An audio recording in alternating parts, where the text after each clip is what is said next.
Hello and welcome to July's monthly briefing.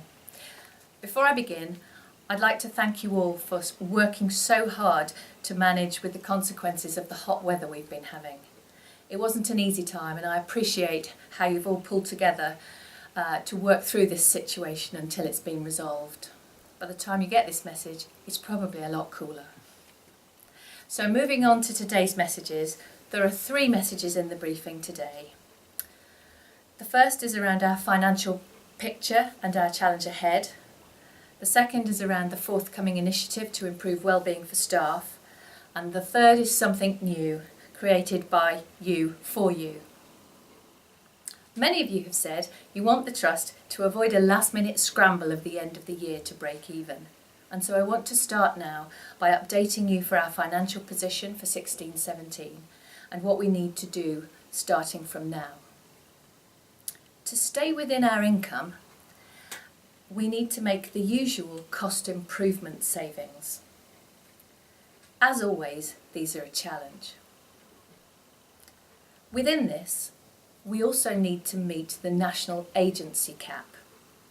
For AWP, this year we have to spend £6.9 million or less on agency staff. We have already spent £2 million on agency staff this year, in Q1.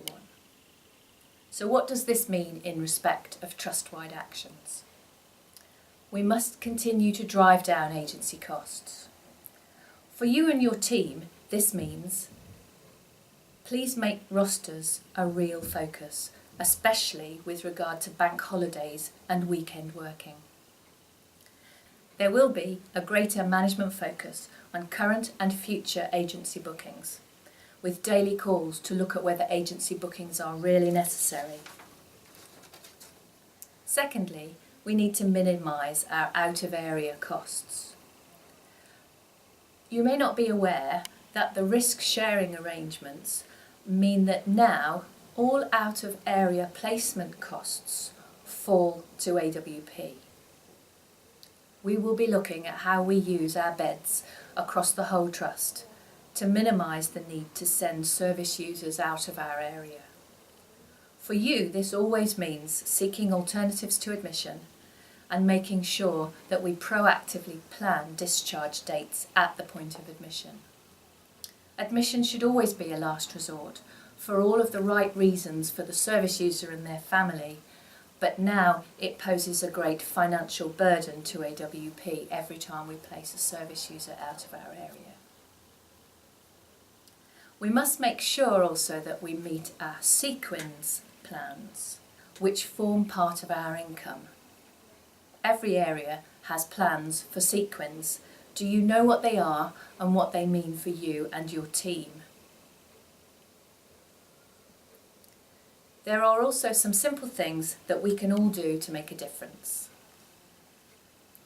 Please let IT know about any unused desktop or laptop computers.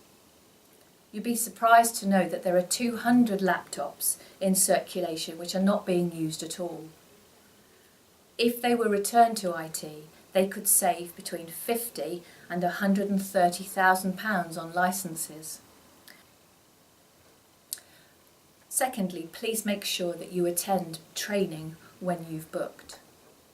Last year, 2,460 staff booked a place on training and then didn't attend.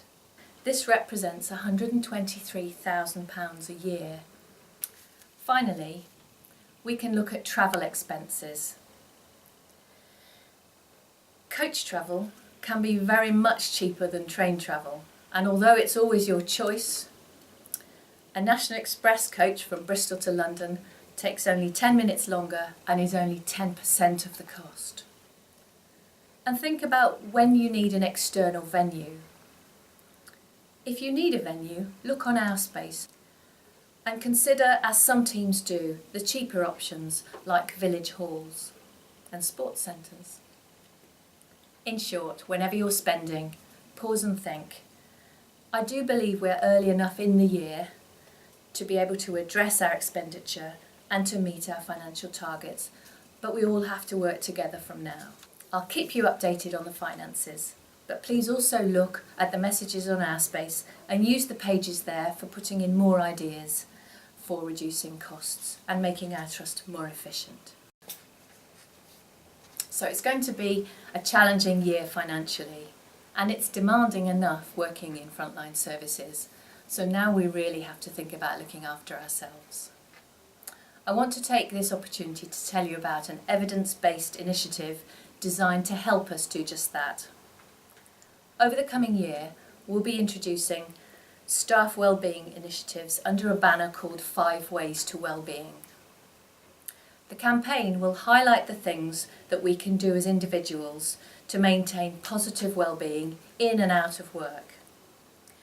It will show how team managers and the trust generally can support wellbeing and how we can build on the things we've already been doing, such as give support to staff through initiatives such as the Staff Traumatic Stress Service, the introduction of the Bullying and Harassment Hotline, and the ongoing occupational health support, such as providing more opportunities for learning through apprenticeships, bursaries, and our leadership programmes, and through taking notice of the great things that people do through our staff awards and through AW Proud.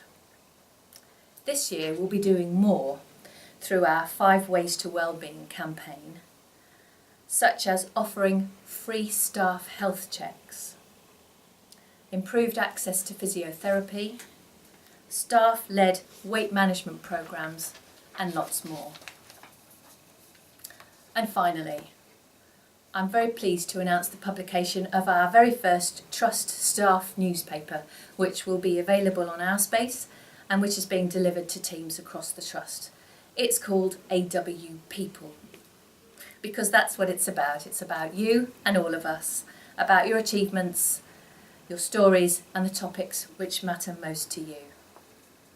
The idea for this was suggested in a communications focus group last year, and guided by a small staff editorial panel, it's now come to fruition. I hope that AW People will help us to get to know each other better, will help us to celebrate our successes, and will be a tool for you to share your news and messages, and will help us to connect across the Trust. So that brings me to the end of this month's messages. I wish you a very happy summer, and I look forward to our next briefing, which will be in September.